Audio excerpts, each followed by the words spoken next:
Good morning, Bix Weir, roadguru.com with your morning horn of Z's, your sip of coffee.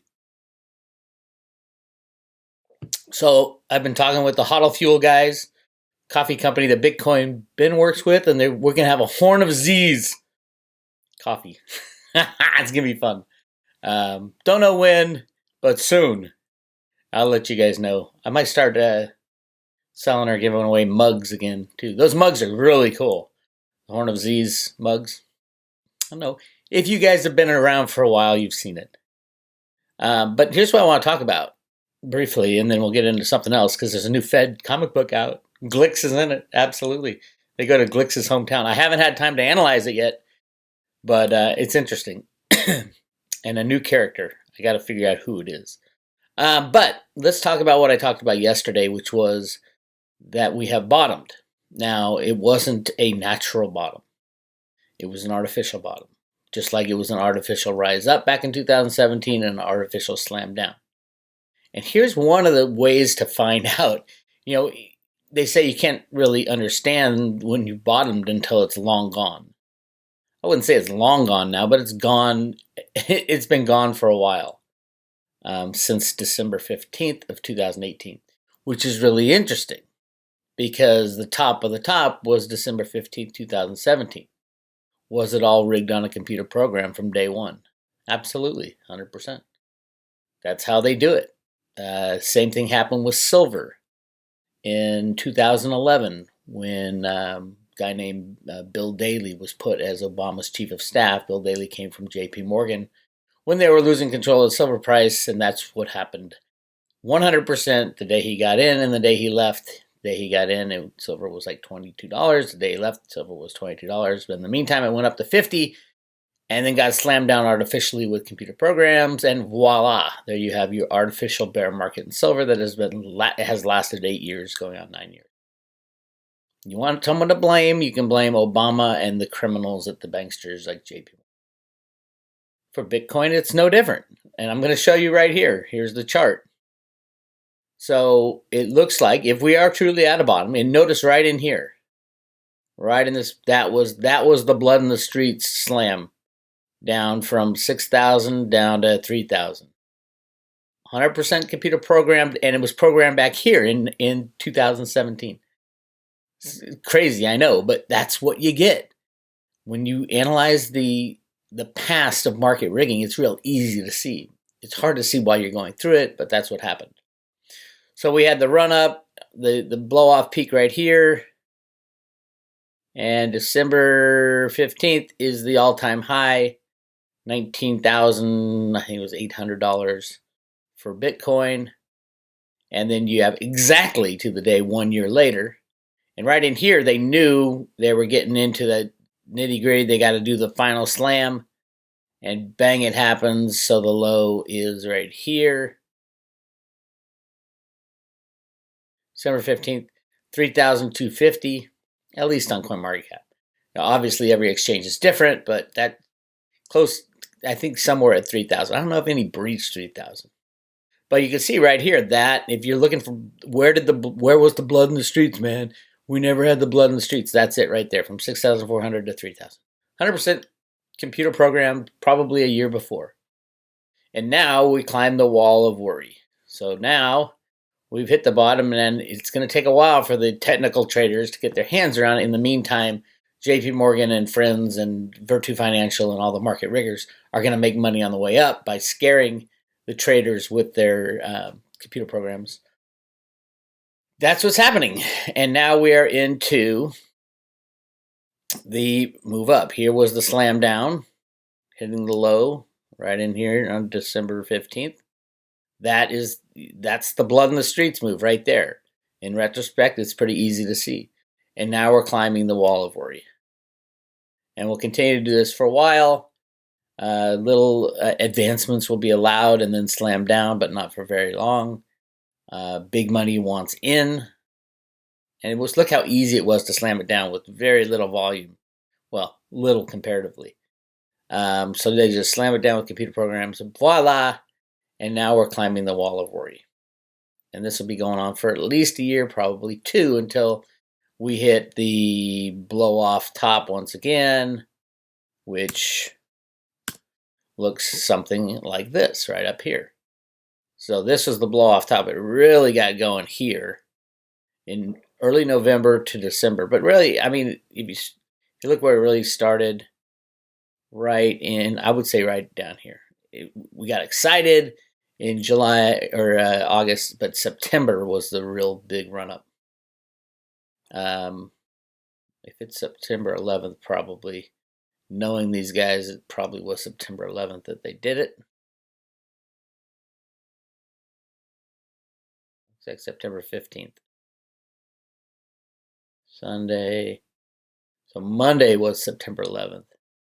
And then you had, so September 11th, you had the final slam down, September 11th to September 15th, and that was your low right there.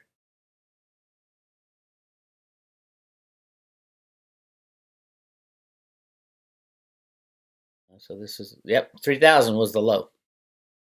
There it is right there on September 15th. And then let's take a look here. Let's go to the, so that was it right in there. 2,970. They got it below 2,000. So they decided to run it up from 3,000 to 20,000 and then run it back down to 3,000. Exact same thing they did with silver, exact same people in charge. Voila. Now what's happening now, there's a lot going on behind the scenes.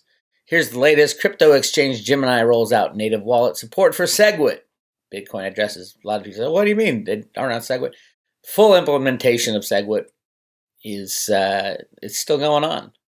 And Gemini, the crypto exchange founded by the Winklevoss twins, has updated its wallet infrastructure to include support for SegWit segregated witness.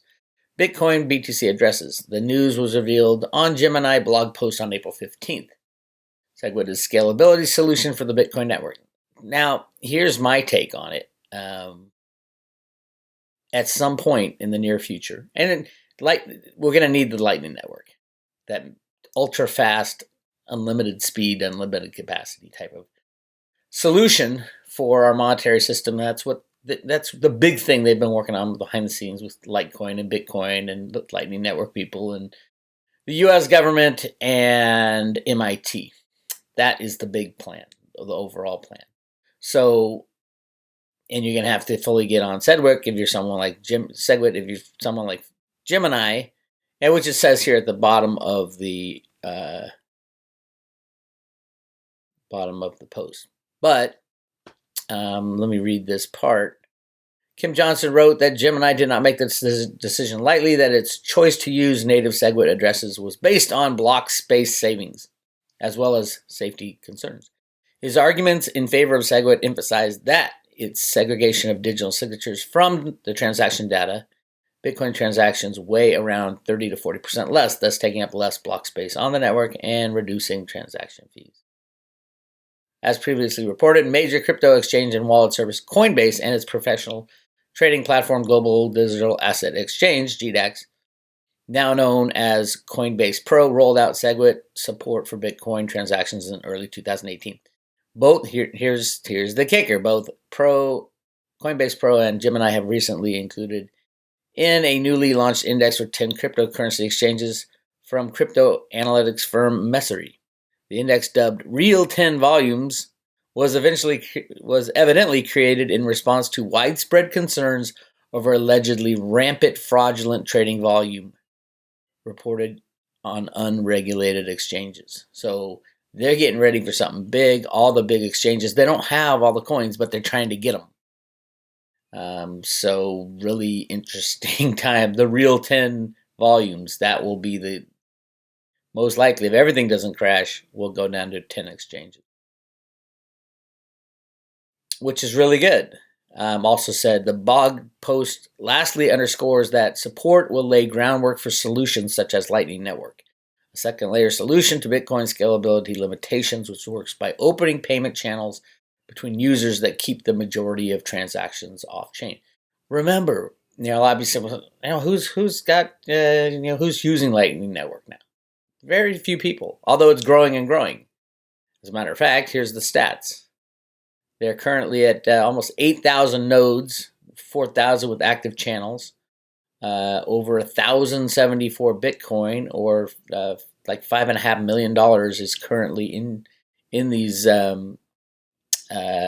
channels, trading channels between two off-chain participants. Like imagine Amazon having a Lightning Network node, and anybody who wants to deal with Amazon on an instantaneous basis in cryptocurrencies could just open a channel with Amazon. That's the kind of trust is needed. Otherwise, it's not a trustless system. Well, it kind of is, but you got to kind of trust who you're dealing with on the other side. Although you really don't with Lightning Network, because it's got to be funded. It's already got to be funded. So it's not a lot of trust. It's just off-chain scaling. And it doesn't clog up the network, which is cool. But definitely, leaps and bounds compared to what it was last year.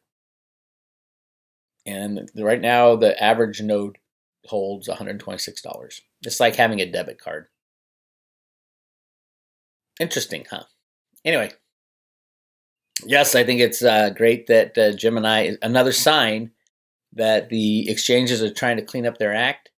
Bitcoin Ben has talked about that through his connections, mainly with the hodlet guys who are trying to roll out a safer and more sane crypto exchange, one-stop shopping, basically, is what I like to think of hodlet as. I don't know when they're going to roll things out. I wish I did. Ben, get on that. But I think it'll be a good one. And, they sound 1,000 times more honest than the guys over at Gemini, at Coinbase. That's old school. They want to play the old school games. They just want to dominate in those areas. I think that Hodlet's going to be new school about transparency and dealing with real cryptocurrencies. We'll find out though, right? All right. So there's your update there. Here's a really funny video about Julian Assange. This is hysterical. You can find it at the Juice Media. Check this out. Hello, I am from the British government with a fabulous announcement. No, I'm sorry, we still haven't sorted out this bleeding shit show, but we have finally managed to arrest our most wanted criminal. No, the other one, WikiLeaks founder Julian Assange. Once we're done, we'll extradite his skippy ass off to Virginia to face a grand jury, because we're America's bitch. So they go through she does all different actions. I think it's her speaking in these different, I'll keep playing, check it out. Yeah, baby. We'd like to thank all who aided us in this operation, especially the Ecuadorian government. Hola, I'm from the Ecuadorian government, and I'm here to confirm that our new president is America's bitch too. That is why he agreed to cancel Harry Hacker's political asylum and let pigs enter our embassy to arrest him. ¿Será que nos pueden dar nuestro crédito el FMI ahora, por favor? Hello, I'm from the Australian... This is awesome. This is awesome. Go check it out. Again, you can find it's called Honest Government Ad, Julian Assange, the Juice Media. Really funny stuff. Go check it out. And speaking of interesting stuff, the Fed New York has released a new comic book. Now, the 3 comic books that they've released recently, rewritten, this is the ones with the Glix character, the singer-songwriter guy named after me. These are not the real deep, juicy ones. There's some decent stuff in here, but the good ones are from the Fed Boston. The Wishes and Rainbows, the Road to Ruda, a Teacher's Guide, and Banking Basics. If you don't know what those are, go to roadtoruda.com and just look up Fed comic books, and you're going to find a whole bunch of stories and the background of my analysis of what it all means and what the Fed's trying to tell us. And about the Golden Grand Canyon and all that stuff. So, but they do have a new comic book called The Story of Monetary Policy. I have briefly looked it over, and I don't see much. There's a couple things. They talk about a silver coin in there. Hint, hint, hint. Just on the side. Let me show you where we're talking about. Basically, it talks about the Fed's ability to control the money supply. But they introduce a new character right here This little guy, and he seems to have all kinds of cryptocurrency. He's walking around with an iPad. He seems to have all kinds of cryptocurrency related stuff on his iPad when they show it. They don't talk about cryptocurrencies, but check this out. So he's taking notes. He goes down there. Come on. This is just my preliminary. See, you see his little notepad there? Those are all cryptocurrency symbols, if you ask me. They look like it. Oh, first of all, his name is interesting. This is definitely a nod to the conspiracy guys. What's his name? It's right. Here it is. So Flora introduces herself. She's from the other comic books. This guy says, "It's nice to meet you. I'm Q7, a blue cube from the planet Alpha Numerica." Well, first of all, there's Q's in there. And then what's a 7? Anybody have any analysis of that? But definitely, from planet Alpha Numerica, it's all about, I would say, cryptocurrencies. But look, here's the kicker. Look what he writes on his pad. Where does it show a close-up of his pad here?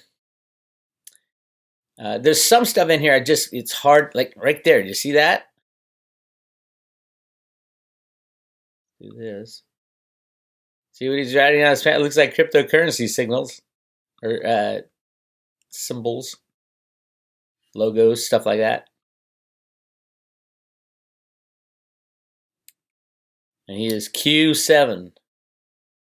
Q7. What does that mean? Q could mean Q, QAnon. If anybody knows what the 7 is, let me know. But otherwise, it's not all that. Although they do have Grand Canyon looking stuff when they're talking about monetary policy. See in the background? Look Grand Canyon-ish to me. You never know. And then at some point, they're picking up silver off the ground. A silver coin, too, which is, you're not allowed to talk about that kind of stuff when you're working for the Fed. Unless there's a bigger picture here. Where is it? Oh, yeah. So, okay, here we go. This is the only thing I've really found. See, guy kicking a little dirt right there, and then they're at Alpha Numerica, and they're talking about retirees, and then this guy says, "Hey, is that a silver Q dollar?" Side, no, it's just an old gum wrapper. So the Fed, why are they dropping in silver dollars? I don't know. You tell me. Could be stuff here, maybe not. And see if you can identify who these characters are, the new characters. This guy especially. I know this is me right here. Now these, I have my hints, but I don't know exactly who they are modeled after, but I'm sure they are. I keep thinking that Flora is Catherine Austin Fitz. That's all I keep thinking. And then the big tall guy, I thought it would be Paul Volcker, because he's the guy who invents the Rollo, the thing it's the dollar backwards. That's his name, Rollo. He didn't have room for the D. You got to read the earlier comics. But there's his book again. They keep showing that book with all those symbols. Maybe this is our friend Bitcoin Ben. Maybe. I don't know. He's got the trucker hat, casual outlook, really into various cryptocurrencies. So, I don't know. You guys tell me what you think. Anyway, new Fed. Go to the Fed New York educational comic book division, which is outreach and education comic books. Just look up Fed New York comic books, and you'll see they got all 3 you can download right here. Sometimes they hide stuff in the lesson plans. So I haven't looked at the lesson plans, but the lesson plans are sometimes interesting. So we will see. Anyway, that's the exciting news. At Road to Ruta, what are we doing? I just ordered a new piece of music equipment. When you get into music, you order all this equipment. You're like, okay, I can have a little better sound here and a little better. So I got a busking box, basically battery powered, about this big. You can bring it out on the street. It's, you can plug it in or battery powered, and basically it fits in a backpack, so I can carry it on the plane. From what they advertise, it can handle a room of 150 to 200 people on a little box, because it's got Bose speakers that point in all different directions, which would be really cool and easy. Because bringing all the equipment out to the Bitcoin Bin show was a nightmare, and basically everything's overweight, and they charge a ton of money for it, and it's hauling that stuff around. If I had a little backpack, I can walk in, plug in. I don't even need to plug in the guitar and the microphone, and then boom, we're off. I think that's a much better answer to the smaller scale show type stuff. Actually, at Ben's thing, we probably needed bigger amplification outside at the big event. The indoor event was perfect, but I probably could have done that with the small box. We'll see. Anyway, that's what things I'm thinking about and not worrying about. Trying to chill out right now and take the world as it comes. A lot of changes coming down the pike, and you just got to go with it and flow with it. And that's what I'm trying to do. It's not easy for me to do usually, because when I see injustice, I have to attack it and expose it. I need to just chill out, take a breath. Hope you guys are doing well. I'll talk to you later.